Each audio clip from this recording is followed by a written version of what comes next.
welcome to our virtual audience, who I guess are streaming in right now. I'm Katherine Reed. I'm Director of Education and Content for AHCJ.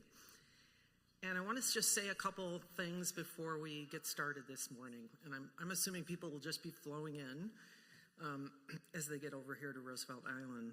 This event could not have been possible without the support and inspiration provided by the Doris Duke Foundation and the First Pathways Fellowship.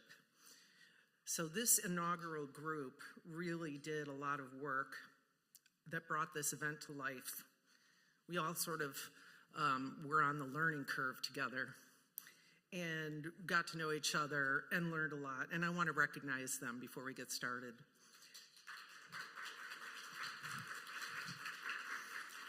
Let me introduce them very briefly. Andy Collier,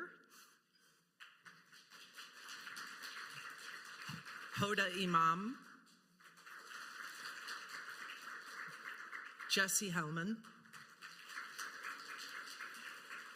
and Rachel Robertson. I also want to recognize our able translator and friend, Louise Moskowitz, who really helped us understand, really perform acts of translation and help us understand material that was very new to many of us.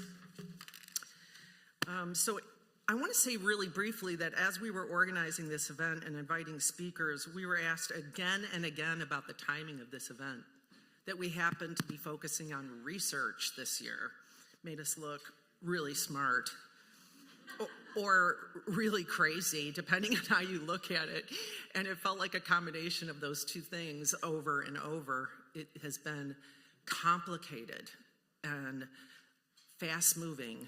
The cliche, trying to hit a moving target. I think that's going to apply to the next day and a half. And I think of it really as a fortunate coincidence because it allowed us to direct our attention to health research. Even at this time of enormous upheaval, it really required us to learn so much that we perhaps had glossed over in a way, had been able to in the past. So again, we learned a lot, and I hope you do too in the next day and a half. And with that, I want to introduce another friend, an able translator, who really helped us on this journey, and that's Sindy Escobar Alvarez, Program Director for Medical Research at Doris Duke.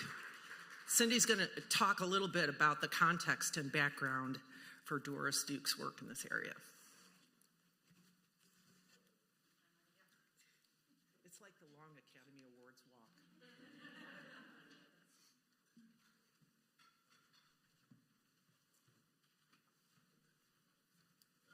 Well, thank you, Katherine, and good morning. My name is Sindy Escobar Alvarez, and as you've introduced me, I'm at the Doris Duke Foundation, and I'll tell you more about research today. I'm known to be curious, to ask a lot of questions, sometimes maybe too many questions, and I read the New England Journal of Medicine in my spare time, so you think that I'm a journalist, but I am a scientist. Instead of turning my attention to storytelling, I went towards a microscope. And scientists can do amazing things in a laboratory. We can program skin cells to turn into blood cells, to turn into neurons. We can catalog all the parts of a cell to try to figure out which one is one that's causing disease.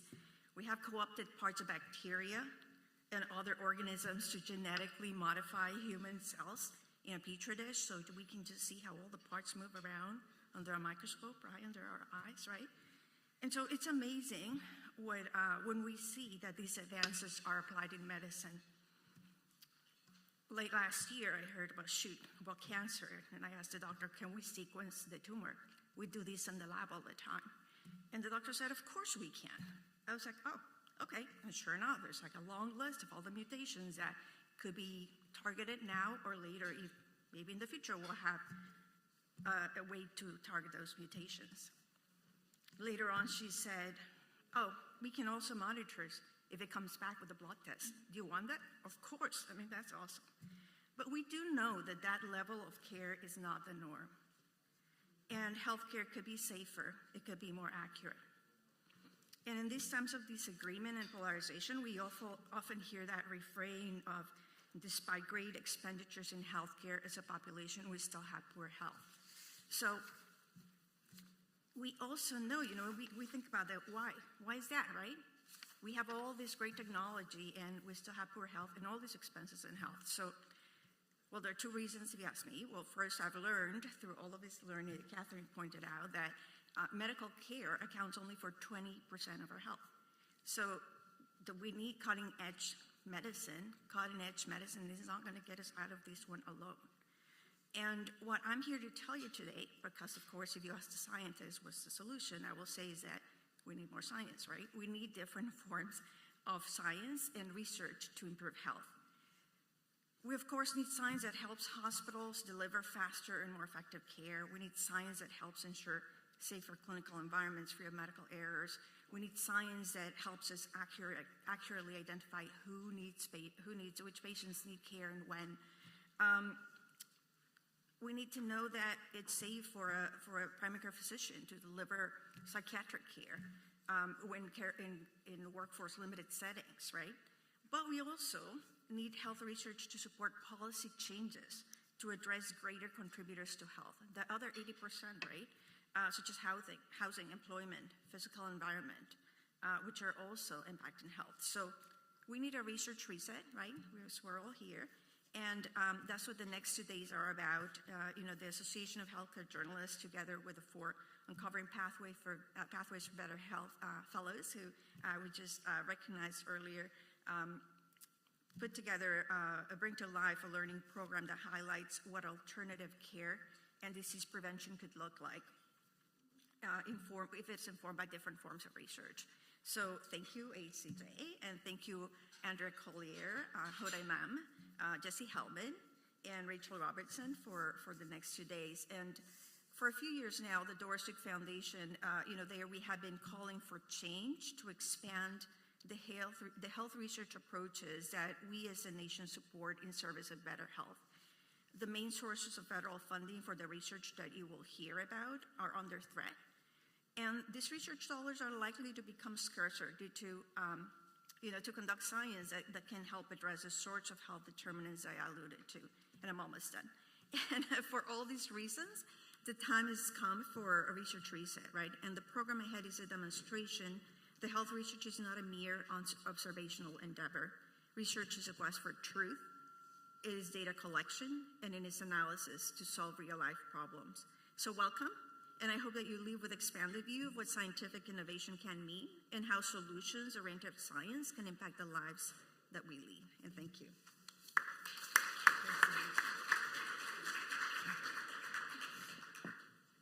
Okay, we'll just take a second to get settled here with our first session.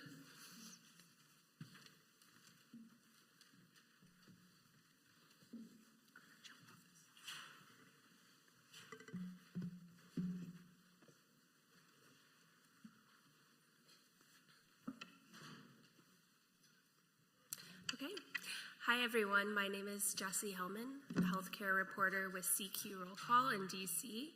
I'm also an AHCJ Uncovering Pathways to Better Health Fellow. We spent the past year learning about health research, and now we're here to hopefully help you understand what we've learned over the past year.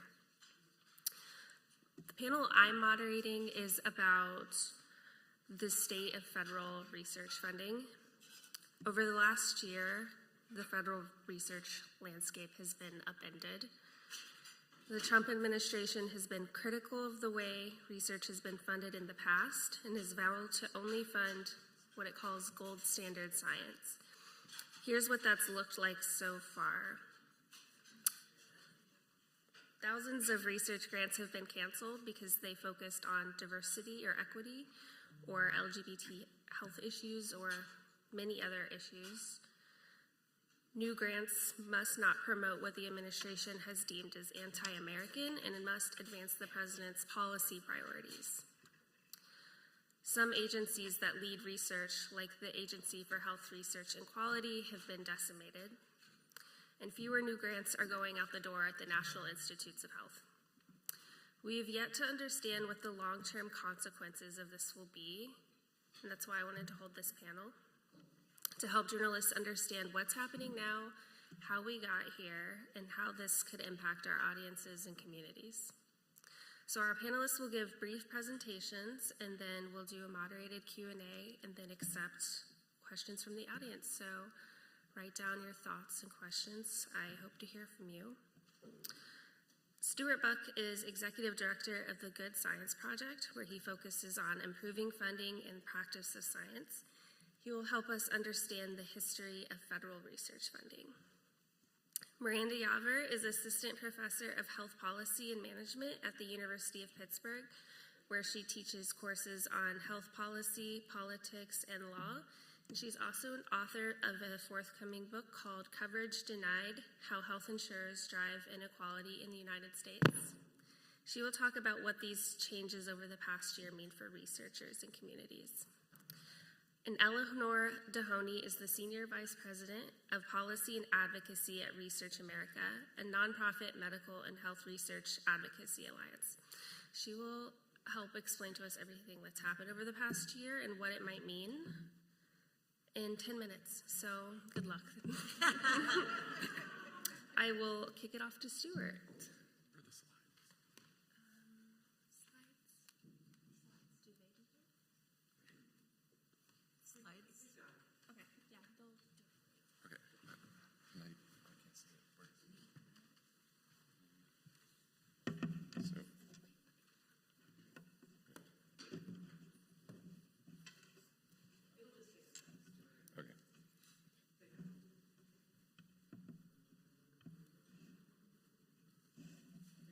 Okay. And does this move it forward? Or, I don't know. Anyway, okay, I'll just talk. So she said a history of research funding, which is a little broader. I'm going to just talk about the National Institutes of Health, which is the main biomedical research funder in the United States. In fact, the biggest medical research funding agency in the world. We've seen an enormous growth. So to kind of go back in time, an enormous growth in biomedical research funding since World War II. So up to World War II, there was like almost no research funding in the United States from the public sphere, from the federal government. Since then, I don't know if you can see, I don't know what you can see actually. I don't know. There's no, right, there's no, I have no way of seeing it. Which button? There's like, I can tell. Okay. All right. All right. So that shows the explosion in science funding. It's much better when you can actually see a graph, isn't it? Rather than to describe it in words. You can see the explosion in research funding in the United States, along with the growth in Ph.D.s and the growth in publications. So you just see this massive exponential rise really in the past 50, 60 years.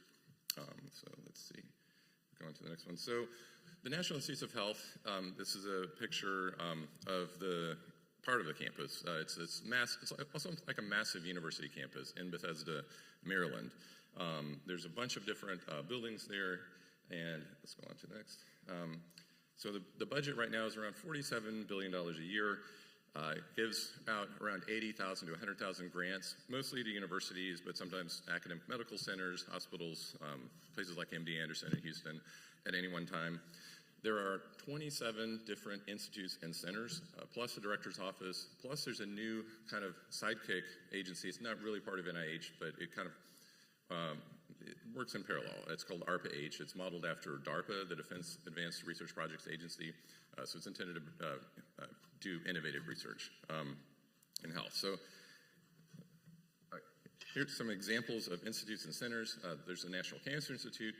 And a lot of these are just kind of self-explanatory what they do, right? The National Institute of Allergy and Infectious Diseases, which we are now much more familiar with after COVID because that's where Dr. Fauci led that for decades. National Heart, Lung, and Blood Institute, National Institute on Aging, Institute of General Medical Sciences, that's one that focuses on biomedical research. Sorry, sorry, I cannot see what. Okay. Sorry, hard to keep it in parallel. So anyway, let's go on to the next. So there's a Center for Scientific Review. So I'm just trying to tell you a little bit about how these grants are made to medical research. So this is one of the most influential and important centers at NIH. It's not well known outside the research community, but it's important because it coordinates a bunch of different groups of scientists that come together to do peer review on the grant proposals that come in. So there's over 300 of these groups. They call them study sections, but they're really just groups of 20, 30 scientists usually that come in from the outside and review research proposals to decide what's worthy of being funded. So there are lots of different types of grants, hopefully on the right slide here. Hundreds of different types of grants. There's a link that you can't click on, but so the main thing to know is one of the most important types of NIH grants is called the R01. So all these grants are listed by different codes. So the R01 is the kind of the most significant type. It's made to support a individual researcher, which in the NIH lingo is called a principal investigator. It's usually for 1 to 5 years, often 3 or 4, to carry out a specific research project. So this R01s are typically made after the one or more of the institutes or centers issues a kind of research funding announcement or request for application, but also they can be made just based on what the investigator themselves proposes. So again, I can't see if I'm on the right slide. Stuart, I'm solving this problem right now. Okay, yeah. This isn't how this was supposed to work. I apologize. Oh, no problem. Come down here, and then you can see Yeah, that would be perfect. I love that idea. You can do the Phil Donahue thing. Anyone remember Phil Donahue? I just aged myself here.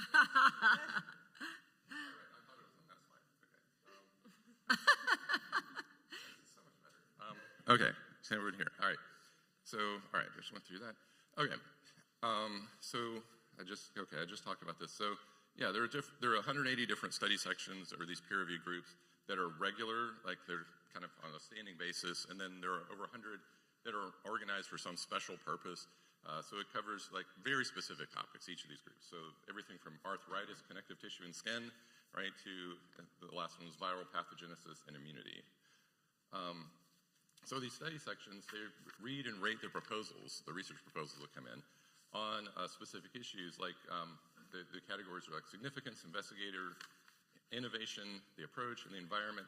Environment in this context means like what's the overall like environment of the university. Like if you're proposing to do a study that requires a particular type of electron microscope, does your university have that electron microscope, right? So it's all boiled down into like an overall impact score of 1 to 9, with 1 being the top score. And so there are 3 main reviewers for each proposal, and so they have to analyze them in depth and then kind of discuss it with the rest of the study section. Some scientists have argued that there's a resemblance to like an American Idol type environment here, which there's a 3 reviewer panel that might have someone who's skeptical, someone's an easy sell, someone's in the middle, and oftentimes it could be the cynic that sets the tone. So if there's somebody who doesn't like a proposal, it's kind of easy to shoot it down. And it's a very competitive environment, by the way. Like sometimes only the top 5 or 10% of research proposals are getting funded.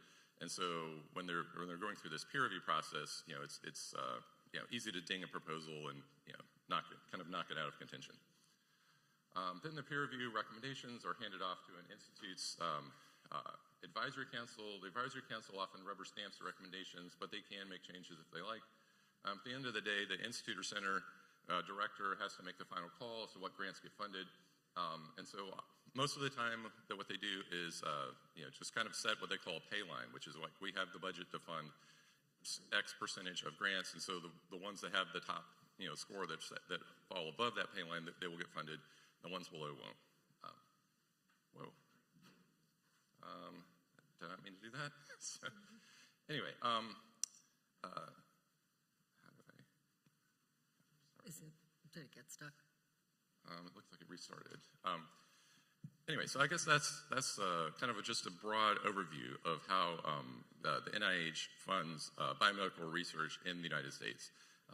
So I guess I'll turn it over to the next panelist.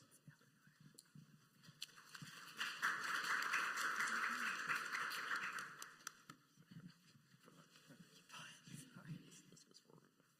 Oh, the green goes forward? No, the green goes forward. Okay.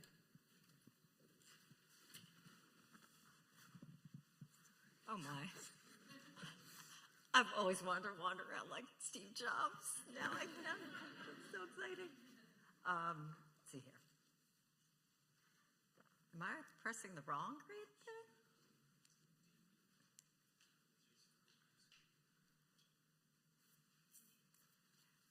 Shall I do a tap dance? I don't think it's working.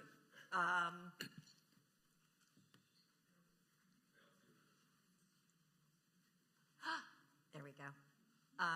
That's me. This slide, that's all about that. So I hope you guys can see this in the back.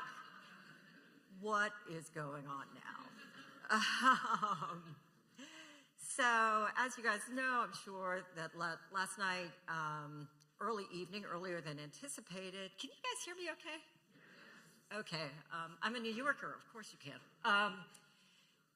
Last night, President, late last night, I believe, signed. I haven't looked at the news this morning, but he did. The package that is a continuing resolution, flat funding, part of government, and a package of bills that include ag, ledge branch, and military construction that are final for the year.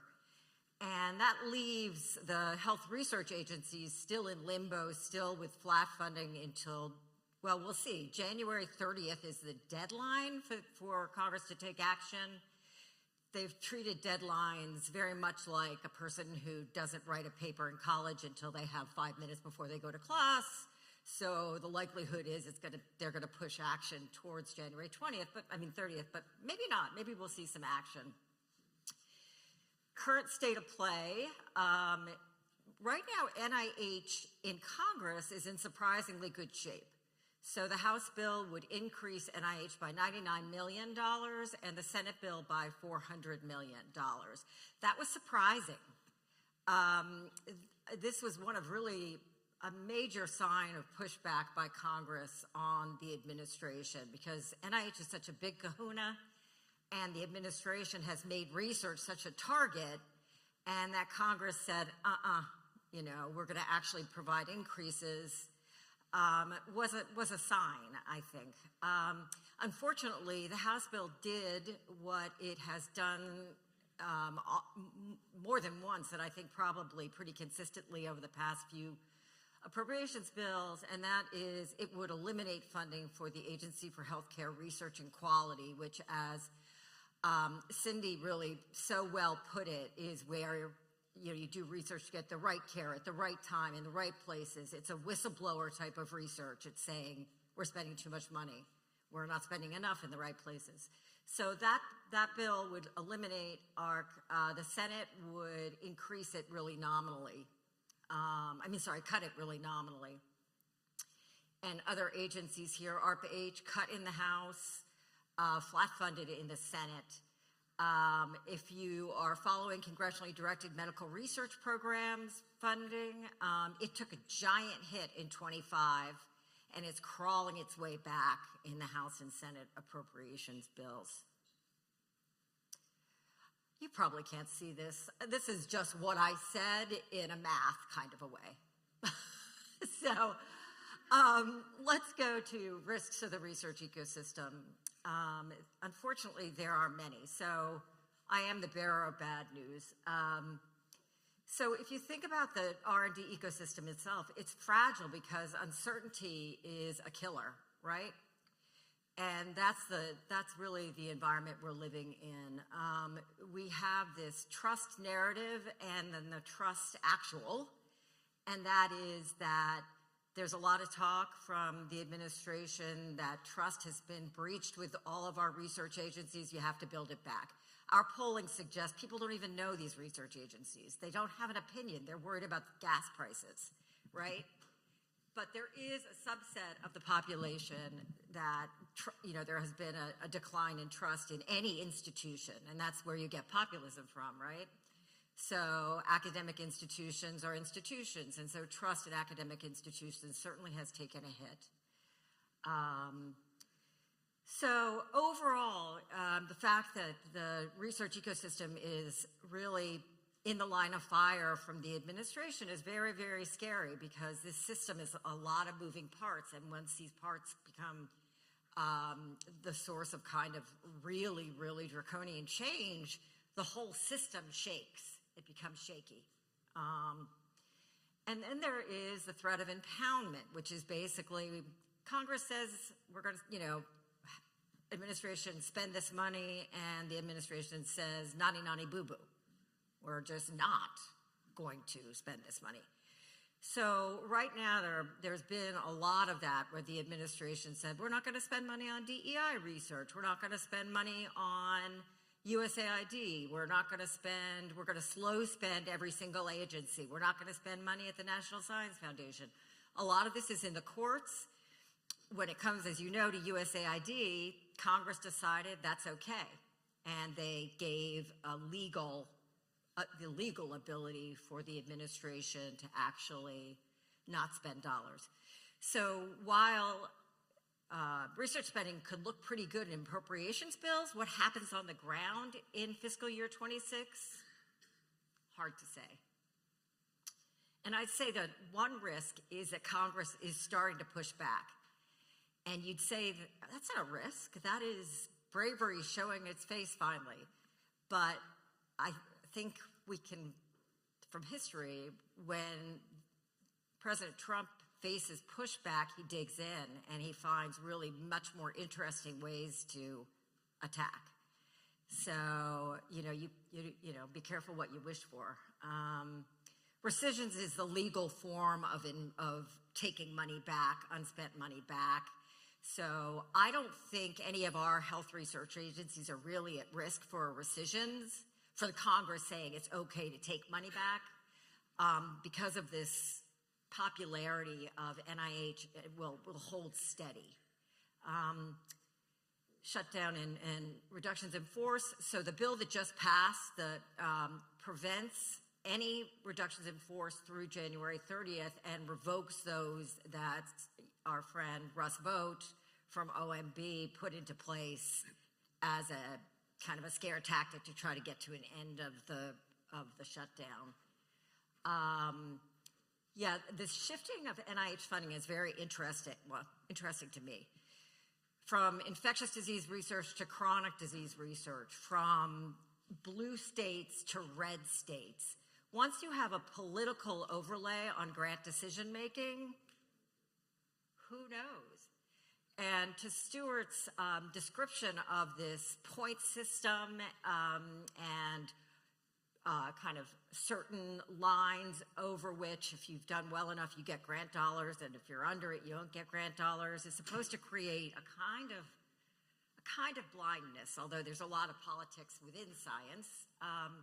Once you have political decisions, then that goes out of that's the past, and the present is, do I have political motives to send money here or there? And you've also seen this with the compacts to universities, Harvard, Columbia, the negotiations with those universities. A lot of that is blue state institutions. They are what elitism is, and we've got to go out and attack them. And plus, they're in blue states. So let's move things over to red states. So there's a lot of risks of, ironically, scientific freedom, which is supposed to be a real value in this administration, and with NIH director being tamped down by a political overlay in the grant-making process. Slow walking of grants, threat to indirect cost reimbursement, which is really if you think about a car manufacturer, you have the people and then you have the equipment, right? So indirect cost is the equipment, it's the lab materials and all that kind of thing. So the White House really wants a flat 15% indirect cost rate, which would certainly put some universities completely out of business. And surprisingly, it's the small ones that would obviously go first. Right now, they have been stopped by the courts from doing this. They're also stopped in law from doing this, but they don't care. So they said they're going to do it anyway, but right now it's working its way through the courts. And meanwhile, there is a group of academics led by a Republican who used to lead the Office of Science and Technology Policy who've come up with an alternate formula for indirect cost reimbursement. Because that formula is far from perfect. It's really weird and very complicated. So we needed revision, we needed reform, but we didn't need to be completely like eviscerating the system. Another thing this is arcane, but it's really important. So the administration has decided that it will shift to 50% funding of its grants by paying lump sums, all the money up front. Groovy, do that, do whatever you want. Pay it out year, or pay it out front. But if you suddenly shift to upfront funding and you don't provide any more dollars to NIH, then far fewer people can get grants. Again, and if your goal is kind of innovative grants, reach of grants, you really want to bring in new ideas, you don't suddenly reduce the number of grants by half or by 3/4 or whatever it is. So this kind of abrupt shift is what is happening. And the Senate bill would slow the roll of that.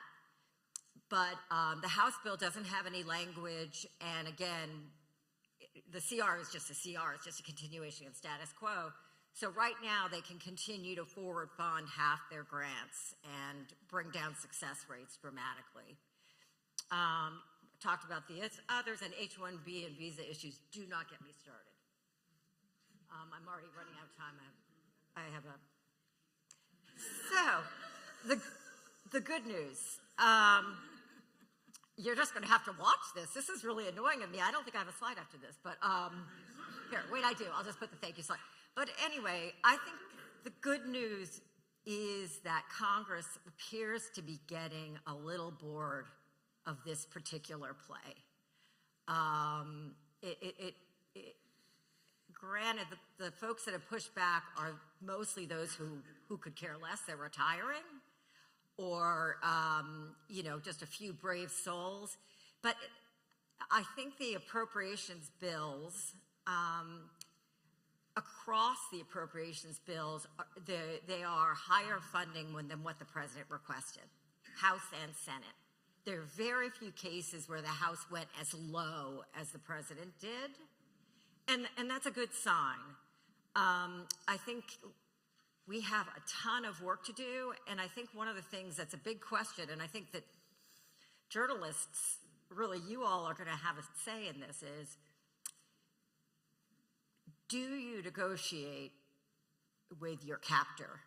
In other words, when you are told that you are the lowest of the low, you're the reason that America isn't 1950 anymore, do you say, well, we better change. It's time for a new compact with America. In other words, is this the right time to admit your flaws and work on them? Or if you do, is that kind of giving cover to a really dangerous undermining of our system? And I'll leave it there, and I hope I didn't take more than 10 minutes. I'm a talker.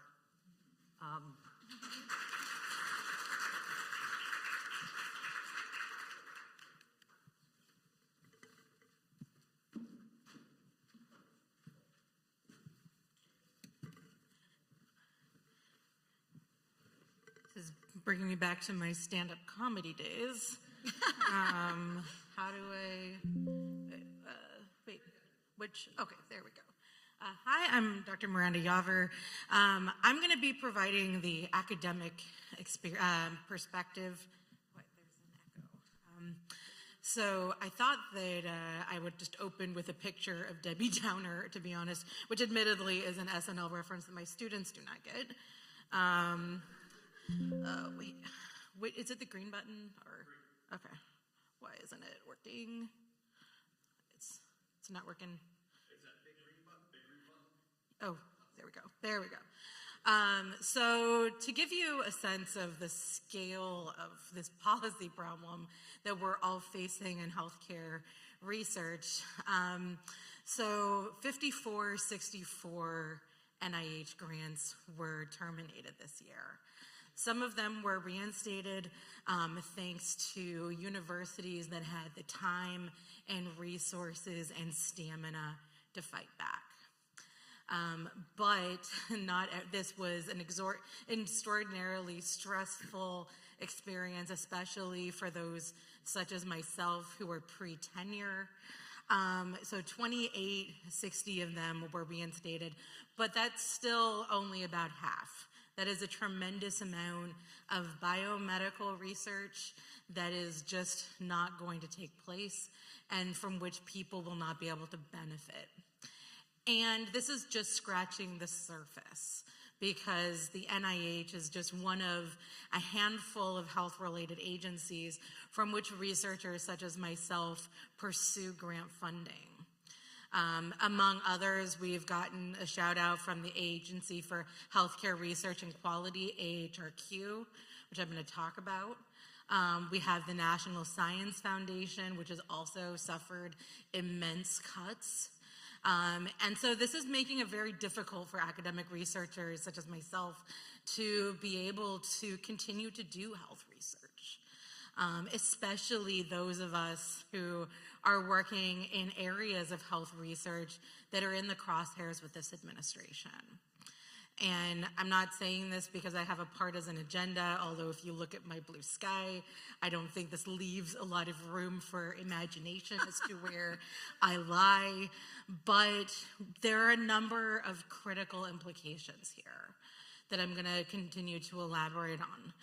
One of them is that through these cuts to universities, we're going to have fewer resources with which to train the next generation of health researchers, whether people who are going into academia, such as myself, or those who might go into industry or be doing more research work within a clinical setting. Because all of these grants are also supporting postdoctoral training, graduate training. These are ways that we engage our students with research and help them become the next generation. And that's a lot harder. We have a lot less resources with which to do research, and many of us cannot do research on contested subjects. So speaking for myself, I was in the process of submitting R01 grants to AHRQ and NSF. The deadlines were February of this year. My research is on health insurance inequities, disparities, administrative burdens, and health insurance access. There are not a whole lot of ways that I can camouflage that in ways that would be compliant with the DEI order, not even bringing into account the funding cuts. And for those of us who are pre-tenure, the inability to get grants is a problem. So for context, for those who don't live and breathe academia, we're evaluated on a number of different factors: our research, our ability to bring in money, our teaching, our service. And different jobs are going to sort of place different weights on different facets of our jobs. But usually, money is a precursor to the research, and they look at what we can bring in. And then a lot of us are on what's called soft money jobs, meaning that we have to not only bring in research for our money for our research, we have to bring in money for our salaries or a part of our salaries. And sometimes that share that we have to make up through grant funding is something like 60, 70% of our salary, which is a lot of pressure. And with all of this resource constraint, the difficulty in securing funding especially for certain areas of research, it's a lot harder to retain researchers. It's a lot harder to recruit people into these fields. It's a lot harder to recruit people from other countries. And we have a lot of wonderful international researchers. And this is all a lot more complicated.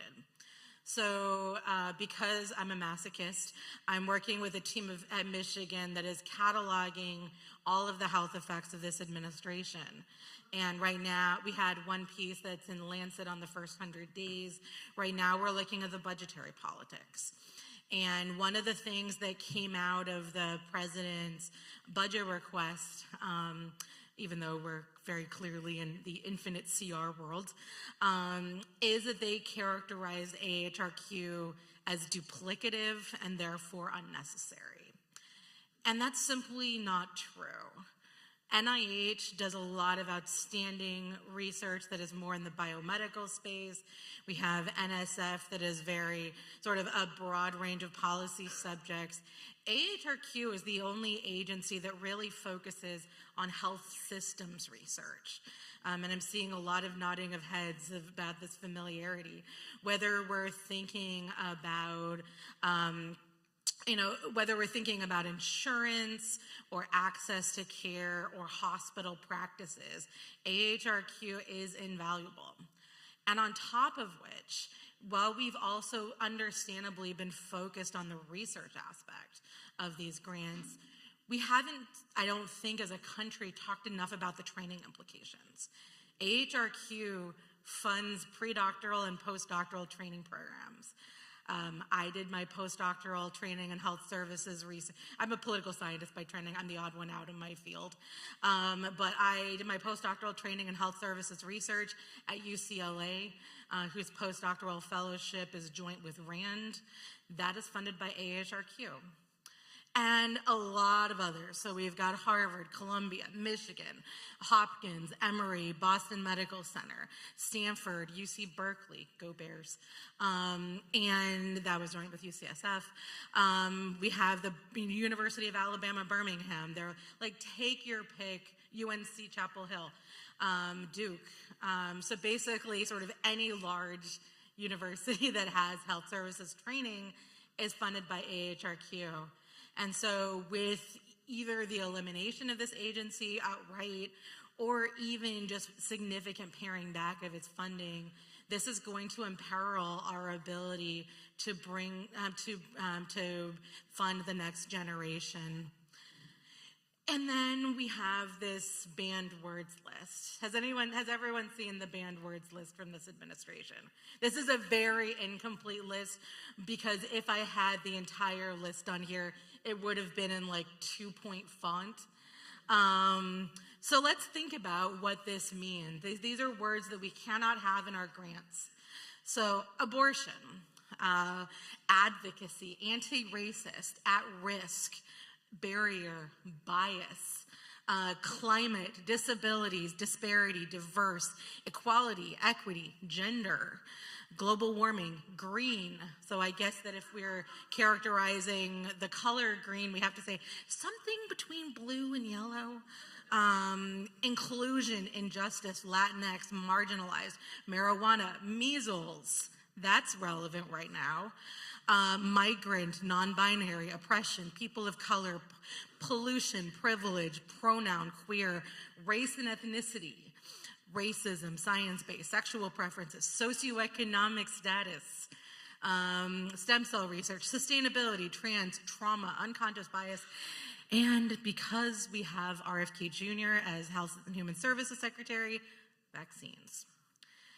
And this is a very incomplete list. This is about maybe a third of the list. And so take a minute to think about the kind of work that is kept out of the public sphere right now. So just for context, I look at administrative burdens and health insurance access along race and class lines. Well, that's not going to work. I talk about socioeconomic status and I talk about race and equity. We can't talk about MMR vaccines, that's for sure, because that implicates measles and vaccines. And we also know anecdotally that these grants and these buzzwords are being evaluated with AI. And so when we look at words like bias, it is being flagged even in statistical papers where we're talking about biased estimators. The word inclusion is being flagged in papers that are quantitative and saying things to the effect of the inclusion of additional covariates did not materially affect the substantive findings. And so then, and of course there is an appeal process, but as any administrative burden scholar such as myself can tell you, it is not costless. It is time away from other critical work, whether that be teaching or mentorship or other research, that we're spent relitigating these things because they're just finding a buzzword, even in a paper that is or agenda that is not actually in the crosshairs. And I think a lot of these attacks on higher ed and health research are because of this misconception that we are operating in this ivory tower.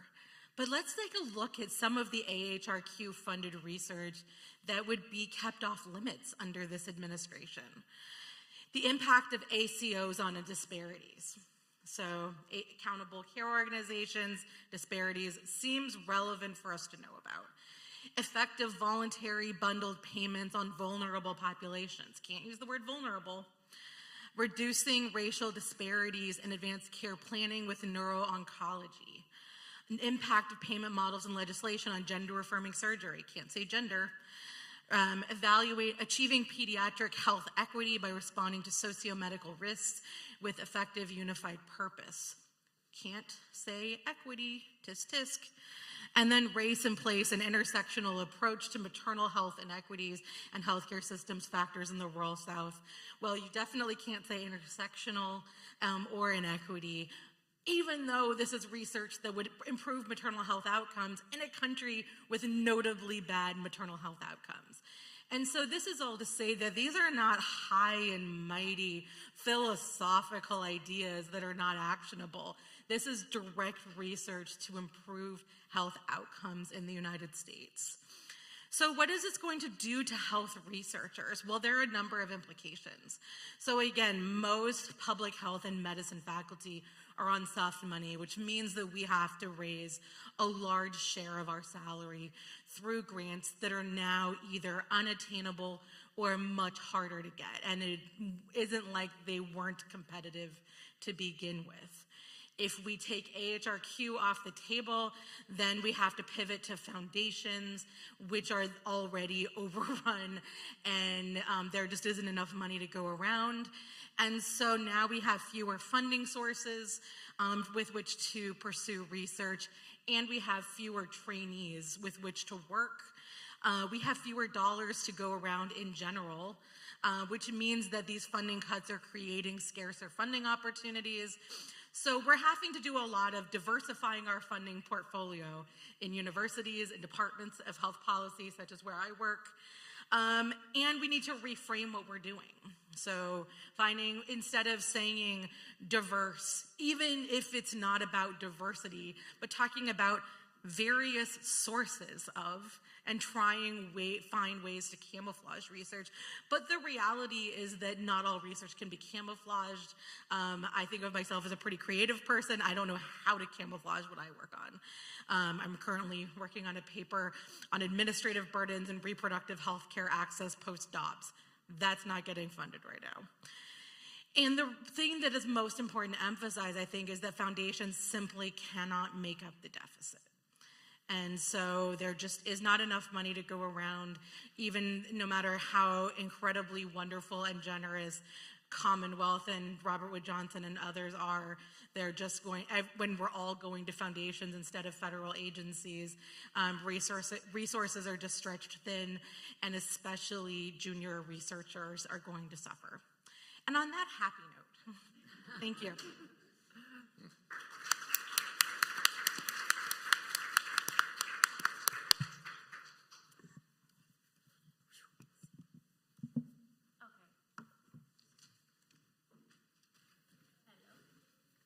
Hello. Okay, thank you so much for those presentations. They were all really well done. I especially enjoyed the Sharknado GIF. Before I ask a few questions, the audience, look at the back of your programs. There's a QR code, so you could submit your own questions, and we will get to those in a few minutes. Obviously, we just covered a lot. I'm curious, for the panelists, what is the biggest takeaway that you want journalists to have from everything that we just talked about?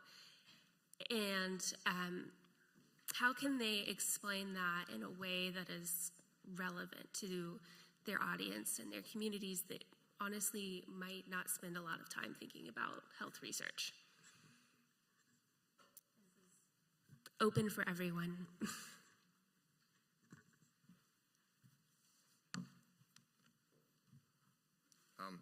I do think that like the biggest takeaway for me is to me there's kind of a disconnect between the realm of science funding and just the general public knowledge of that. So just as an anecdote, there was a guy that I played pickup basketball with for years. I'd see him off and on, and we'd never really talked about careers or anything. We talked about basketball, right? But at one time, after several years, he said, "So Stuart, what do you do?" And so I said, "Well, I work on science policy and funding." And he said, "Well, what does that mean, basically?" And I said, "Well, so there's the National Institutes of Health. They spend a lot of money on biomedical research." He looked really puzzled. And I said, "So, it's the federal government, like we give money to universities to do medical research." And he says, "We do?" Like he literally never heard. And he was a professional guy. Like he sold commercial real estate. He was not a complete idiot, but he just had no knowledge whatsoever that like the federal government funds scientific research. So it's just not permeating to the knowledge of a lot of people that what the federal government actually does. And so, yeah, I don't know how to remedy that disconnect, but I have a sense that like journalists probably have something to do with that. So hopefully that you can help get the word out, basically. I'll second that, and I think that this really came up a lot in the conversation around indirects, because I think that a lot of people hear, these high indirect rates that universities are getting. So, University of Pittsburgh, where I work, our indirect is 59%, and I think that they're in a nation where there's a lot of discourse about wasteful spending. I think people wonder, is that an example of it? And my response is no, this is literally what keeps our lights on. This is what helps us fund things. This is not just, just overhead. And the other thing that I know I emphasize this a lot in what I was saying, but training is such a critical part of what we do. When you look at a lab, I do policy work, so I don't have a lab or anything like that, but I have doctoral students, and I work with a postdoctoral fellow, and I work with undergrads and who are bright-eyed 20-year-olds wanting to go into public health. And I have master's students, and we work in big teams of people that are doing different types of data collection, data analysis. Some of them more on the clinical side, some of us more on the policy side.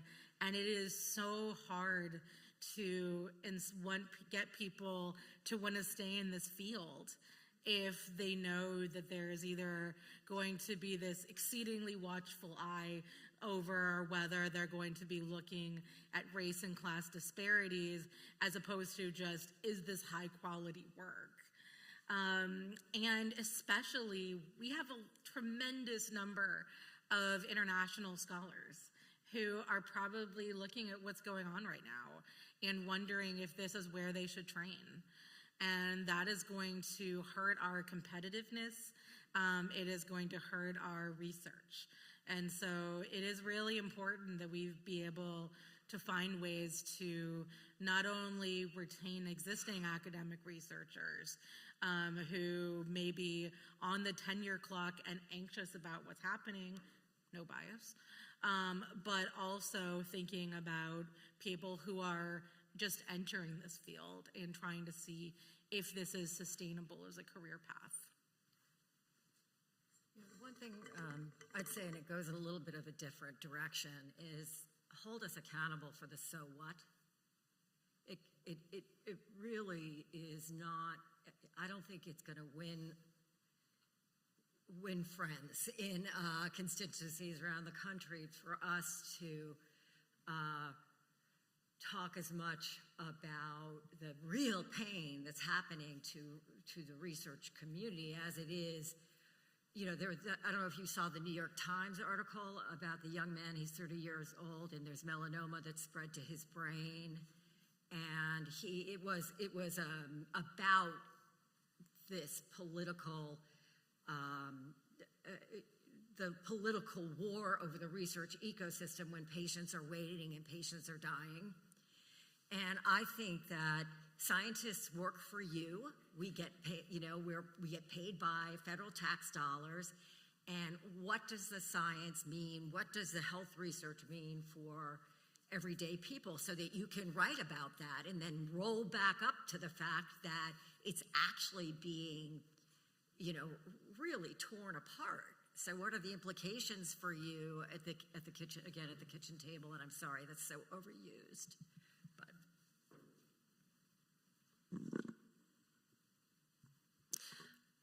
So Stuart talked to a group of us earlier this summer, and he made a point I thought was really interesting. It's that politics is not absent from research funding and what gets funded. Like the decision to fund certain disease research over other disease research is inherently political. There are constituencies that advocate for more research funding for certain illnesses and diseases, but a point I kind of wanted to drive home is how unusual this political interjection into the research space really is. I feel like when you have a new administration come in, the NIH is typically, I don't want to say left to their own devices, but they're kind of trusted to continue doing what they've been doing. And now we have a situation where they're getting very involved. And so I was hoping that you could talk about anybody, like how unusual this is, and is this the new normal? Because this seems like such a cultural shift for these agencies. If there's a new administration, it's hard to see how, okay, we'll just go back to how things were done 4 years ago. I mean, happy for others to jump in, but yeah, that's a great point. Yeah, I think the point I was making earlier was, as she mentioned, is that there's going to be some degree of politics involved in federal funding of science, just inherently, right? It's not as if the federal government is going to just take $50 billion and just like airdrop it on, a bunch of people that call themselves scientists and then just say, go have fun, do whatever you want. We don't care what you do or how you do it or what it's spent on. Like, of course, it's going to be a little bit political, right? So there are many examples.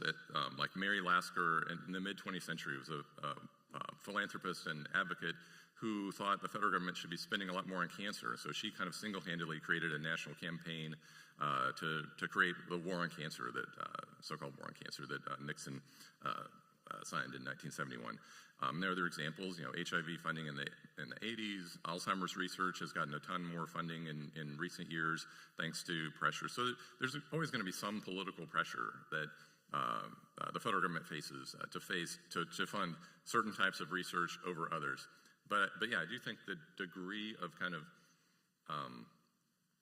like culture war topics that are being shoved into these decisions is a new thing that we haven't really seen before. And yeah, to the extent that administrations that if a Democrat wins in the next presidential election, like it's hard to anticipate like how much of a backlash and swing back in the other direction. We're going to just see this like crazy shifts every 4 to 8 years. That's again, that you spoke to the need of stability and predictability in research funding and research careers, and that's it seems like that's a little bit up in the air. Yeah, I don't have a ton of sort of institutional knowledge when it comes to grants across administrations, because I'm a relatively early career scholar. But one of the things I teach my students about, because I teach health policy, for context, I talk about the 1980s. We have this emerging disease that was affecting people who, let's just say, were not in the president's good graces. And there was, they would say things like, oh, well, you know, we gave $20 million in AIDS funding, which is a drop in the bucket when it comes to biomedical research. But it wasn't as though we had a banned words list. This is new. But I think that if we have a new administration, of course, the banned words list, I think it's safe to say that there will not be some of these sustained practices, but there are things, I want to say that there are some things where we can hit a reset button. We can go back to funding things that include the words socioeconomic status, race, and gender. But recovering from this annihilation of public health funding is not going to be just hitting the reset button, because there has been so much damage across so many agencies and so many facets of our economy that all of a sudden restarting massive funding streams is going to be difficult. And I think that one of the other things that has made this more challenging is that the public health community has really historically over the decades tried to stay out of politics, probably to its detriment. There's this idea that, well, we're researching health conditions, we're researching health systems. No, this is not inherently political, but it is a product of politics. Our health insurance system is political, and people overcrowding emergency rooms because they can't have access to outpatient care is a product of political choices. And how things get funded and what gets funded is a product of political choices. And so I think that the extent to which public health researchers have stayed out of the public sphere in order to maintain this more apolitical perspective and presence has undercut our ability to effectively advocate when it is so needed. And that's why I've been really grateful for the advocacy of Academy Health, which is our health services research professional association. For those who haven't read Craig Spencer's recent Substack, he did a post on this very subject, and I really encourage you to read this. But I think that the fact that we don't always, or the community doesn't always think of themselves as political advocates hasn't always helped. And I'll just say two things really quickly, and I'm sorry, one of them is going to be a devil's advocate, but the first thing is the big change with this administration is that there's political overlay over each grant. And it started before the announcement that this was going to happen. Basically, there's a layer of political review. The different parts of each institute has a different political advisor who looks at the grant. That's brand new. There's always been some political oversight about grants that were worrisome for any administration. I will say, though, in terms of an overall political overlay, that's absolutely not new. And in the last administration, for example, DEI was pretty much of a required theme. And one of the reasons there have been grant eliminations that are hitting areas where you wouldn't expect them to hit is because you had to include DEI in your grant language. So I'm a Sherrod Brown staffer from way back.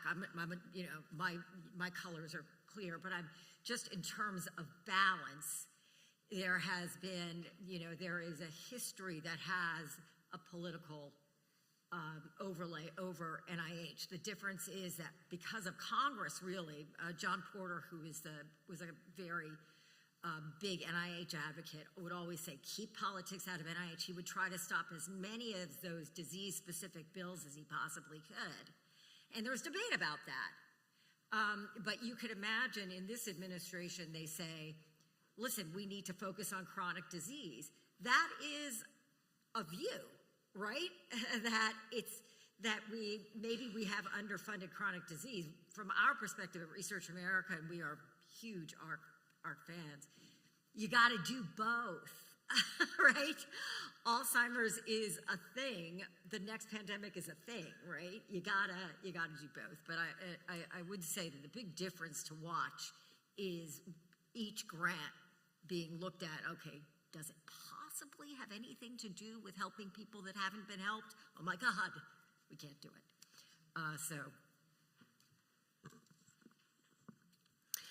Those are great points. Do we have audience questions? Oh, yay.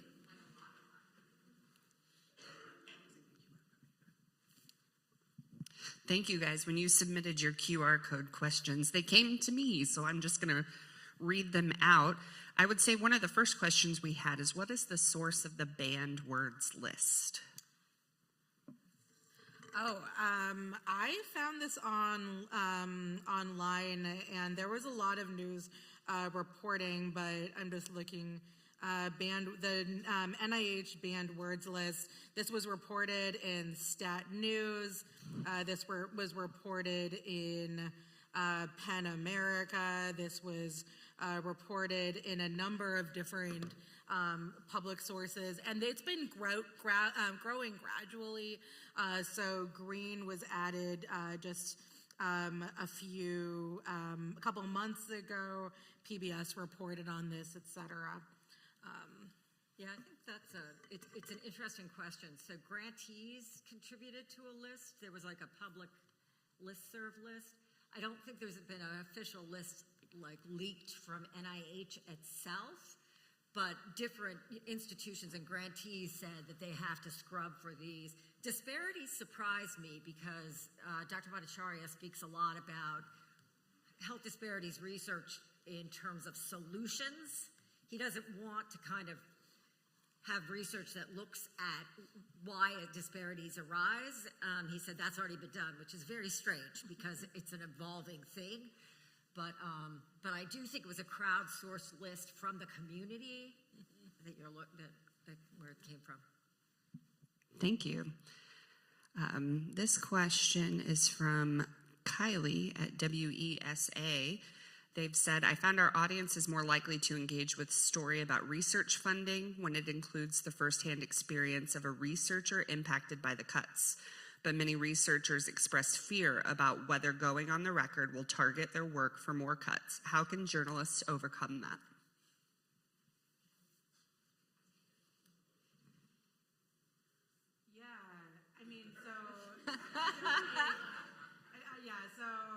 I know that I think one of the big challenges is that a lot of people are appealing their grants that are getting kicked back because it seems like some of the language isn't aligning with the administration.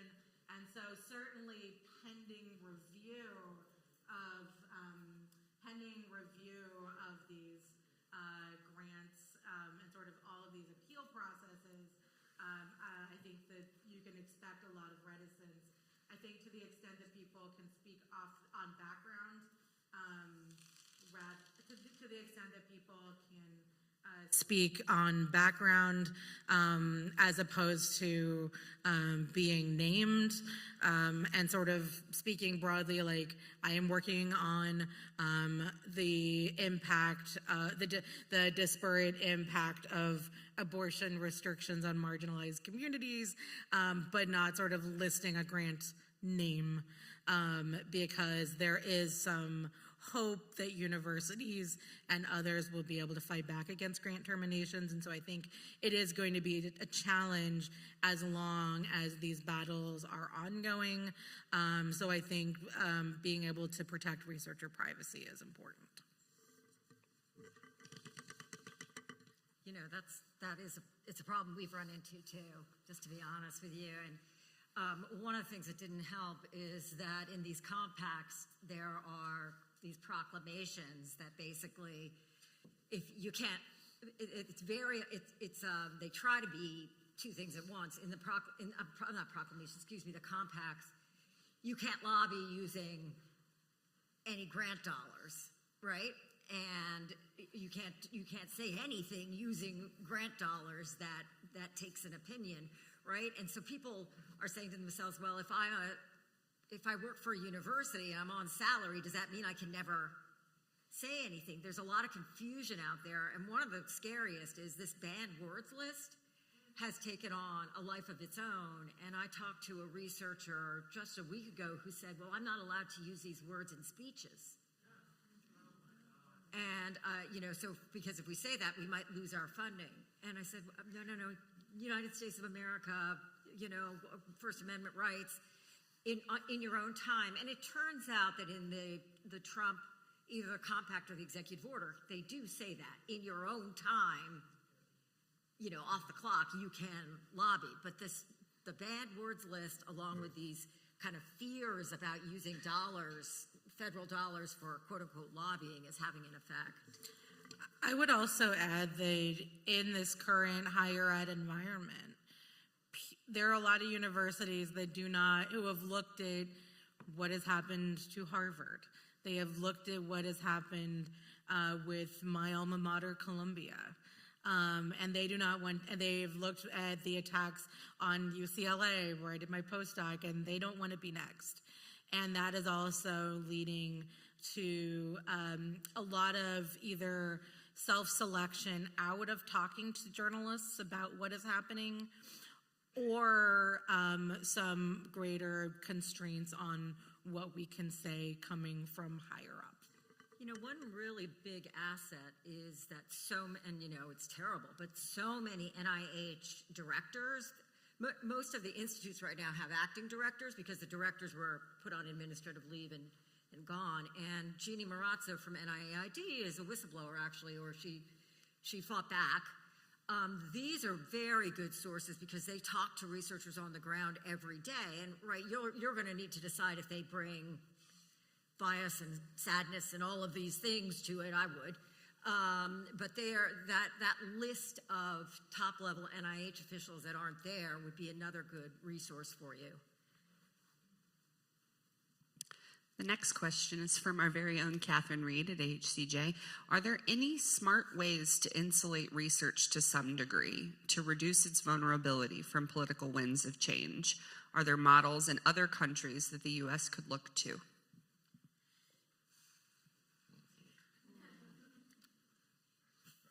The angle I've tried with appropriators is transparency. And what I've said is that it's not just this administration. With any administration, it would be nice for the public to have a little bit more of knowledge about how the sausage is being made, the peer review process, and that really, I don't know if you want to put a little legislative language in requiring this, but trying to get some light onto the situation that's the only thing I've come up with so far. Hard questions today, y'all. Yeah. This question is from Joyce Frieden at MedPage Today. Assuming that some of the terminated grants are going to get reinstated, can you talk about the effects of stopping and restarting a grant? What harms or difficulties does this cause? So I can only observe what has happened with some of my colleagues. I was in the process of submitting R01s due in February. I saw the DEI order. Maybe I should have just exerted the continued energy so I would have a little more of a leg to stand on. I didn't, because I have a finite amount of time. I think that the answer to this question, which is very important, is going to vary depending on the kind of research. So if you are trying to maintain a lab, that is going to be a different type of disruption than your inability to buy a really big claim data set. Because some of the grants that we use are to maybe purchase, like for example, I would look for a grant to purchase data. because I am a survey researcher and I work with insurance claims. But for some of these grants, this has meant, for example, we might be applying for a grant to study some sort of health outcome related to a policy, and connected to this grant might be a postdoctoral fellowship. Academia has a relatively it has a relatively defined hiring process for graduate training and fellowships and things like that. And so we might miss out on being able to hire certain trainees, and there might be work stoppages if this is ongoing research that was up for renewal, or if this was a new project. So I think that the answer it's unhelpfully an answer of it really depends. Independent journalist Barb Mantell asks, what proportion of NIH canceled grants are for clinical trials? We can get you that information. Clinical trial, I would guess it's a pretty small proportion at this point. A lot of them have been reinstated. Maybe this can Google it. I know in the foreign partnership arena, which is a whole nother can of worms, where the administration is saying, unless you can, they're changing the whole system to try to minimize foreign research partnerships, and people are trying to claw their way back because you need the populations to get at some of these rare diseases, for example, right? Or even Alzheimer's, you need populations overseas. There's all sorts of reasons. But but clinical trials are starting to be reinstated in that arena. So this is just Googling, so this may not be 100% accurate, so you can fact check this. But the one I found was 12% of the NIH canceled grants were for clinical trials. For active clinical trials, this represented 34% of the total funding because, as you might imagine, clinical trials cost money. Thank you. Next question is from Kevin at the Doris Duke Foundation, who asks, how data-driven are folks on the Hill? What should reporters know about how to cover stories with data that is palatable to stakeholders on the Hill?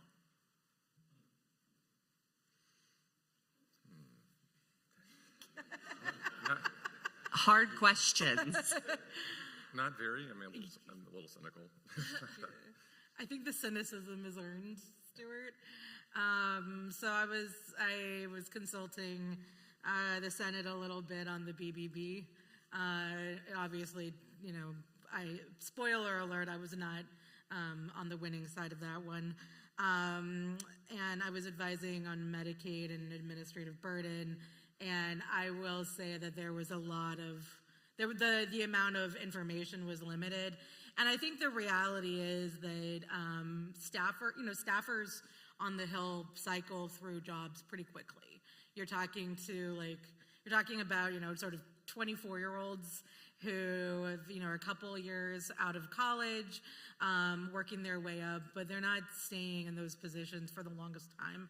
We're talking to a policy director, legislative director, that's a little different, but they're more generalists, more so than specialists, and so they tend not to be in the weeds with the data. I do my best to provide top-line summaries of, here are 3 statistics you really need to know, and here are their implications. And I think that there is receptivity, at least in a number of offices, but I think that, at least when you're not talking to a committee that, lives and breathes healthcare, for example, you're not talking to people who are kept up at night thinking about the statistics on particular grants. And so that means that we have to be very effective communicators about these real world impacts. And I'd say, I was on the Hill for approximately 3 million years. On the Senate side, your health staff are, you come to the Hill because you're a total wonk. So the problem is that the dots need to be connected from the data to what the constituents want, right? On the House side, you often have like 10 issues, right? You don't even really maybe not care about health, you care about vets, but you have health. So on the House side, go to the committee staff mostly. On the Senate side, you can go Health LA, LD, Chief. Folks are going to be versed and want to hear both the data and the storyline, but the storyline always has to be there too. And one thing I would add is just from a broader perspective, it's been very perplexing to just see those shifts with regard to data, because the first Trump administration signed the Foundations for Evidence-Based Policymaking Act in 2018, or it was known as the Evidence Act, which established requirements to have like chief evidence officers and statistical officers at agencies, and to collect and generate data about the performance of agencies and agency programs. And Nick Hart, who's the head of the Data Foundation, a friend of mine, he told me that at that point it was easier to work with the first Trump administration on those data issues than even with some congressional Democrats. Yep. But at this point, like they've went in and fired a bunch of the people that they hired pursuant to the Evidence Act. So it's really, I'm kind of at a loss to explain that. Yeah. And I'll ask our last question because we're pushing up on a time boundary. This is from Jonathan Rockoff with the Wall Street Journal. Basically, what comes next? In the next administration or the one after that, will research funding simply snap back to the way that it was? Or will it take a different shape? And if so, what kind of shape could it take? It'll take a different shape. I believe that, and this is what I was saying, right? It's not that reform is not needed. And I think that if we survive this, in other words, if the infrastructure doesn't really degrade to such a place that we just are a smaller contributor to progress, that this will push some changes. It's going to push some efficiencies. I hope it pushes more transparency. But I don't think we're going to bounce back the same way. I think there are going to be some real tragedies that come out of this that are going to take some years. For example, we could have another pandemic, and right now our pandemic preparedness, activities have been squashed like an ant. Right? So it may be that the jig is up because of a terrible pandemic, but I don't think there's a chance that we go back to that we drift back to the status quo for good or for worse. Yeah, I left my crystal ball at home, but I do feel confident saying we're not just hitting the reset button. One thing that we know is that, it's going to be very difficult to just restore the previous levels of funding because we have done we haven't done, but we have seen such institutional arson over the last 10 months. We also know that we have fewer trainees, and that means that there are fewer people to do this important work. A lot of programs have sliced in half their doctoral programs, and that is going to mean, the PhDs in health policy, public health are 4 years, so this is going to be a very enduring effect. In terms of looking at the next generation of people. I do think that it has called attention to the need for us, though, to some earlier points, to be more effective communicators about the real world impact that we're doing. It's easy for us to, as academic researchers, get in the weeds. I'm a data person. I love sitting at home with my cats running regressions. Like, ooh. But that's not what's going to save our health insurance system. Please don't ask me how we save our health insurance system. But the reality is that a lot of what we're doing does have tangible effects. It might be 2 steps down the road where we see the human impact, but it does have real effects. And I don't subscribe to the view that academia is this ivory tower. I'm at a public university and damn proud of it. But I think that this has demanded that we be more effective communicators about the important work that we're doing. And I really, really wish that it hadn't been necessitated through these draconian cuts. But I do think that it is to the public benefit to understand what we're working on and how they can reap benefits. On that note, Stuart, go ahead. All right, yeah, one quick remark. So last week I co-led a session at a different conference with my friend Tom Khalil, who's a veteran of the Obama and Clinton White Houses on science policy, and he had a line that I'll quote and attribute to him. He said, "It's not as if everyone in science and research, as of December 2024, said this is heaven on earth. Everything is perfect. And we should just go back to that." And I agree with that. Like, scientists say in surveys they spend half their time on bureaucracy and paperwork and filling out proposals, and so that's just one of many places where we could have a reform of the science enterprise in the United States. And so, fingers crossed. Like in 4 years, maybe or 3 years, maybe there's an opportunity to rebuild in a way that's provides more academic freedom to scientists, more freedom to do science rather than paperwork, and to engage in other productive reforms like that. Well, good. Thank you very much.